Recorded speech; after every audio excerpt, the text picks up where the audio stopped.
जम्मू के नरवाल में उपराज्यपाल मनोज सिन्हा का दौरा। अवेन्या स्टार्टअप समिट JNK 2024 में लेंगे हिस्सा।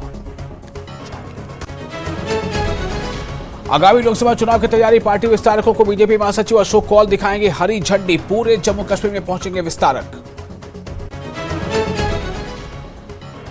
कुलगाम के कई इलाकों में पानी जमा होने से मुश्किलात का सामना। कुलगाम में अस्पताल रोड के करीब एक बड़ी ड्रेन ब्लॉक होने से रिहायशी इलाकों में घुस गया पानी।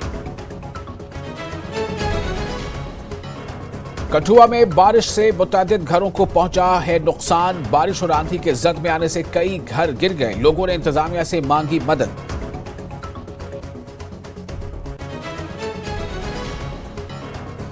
रामबन में गुज़िश्ता दिनों से हो रही भारी बारिशों और आंधी के बाद लोगों के घरों को पहुंचा है सख्त नुकसान। ड्रेनेज न बनाए जाने की वजह से घरों में घुस आया पानी। जम्मू कश्मीर शाहराह आज तीसरे रोज भी बंद। भारी बारिश के दौरान जम्मू श्रीनगर कौमी शाहराह जिला रामबन के मुख्तलिफ मकामात पर भारी मलबा व पत्थर गिरने से ट्रैफिक की आमदरफ्त के लिए मुकम्मल तौर पर है बंद।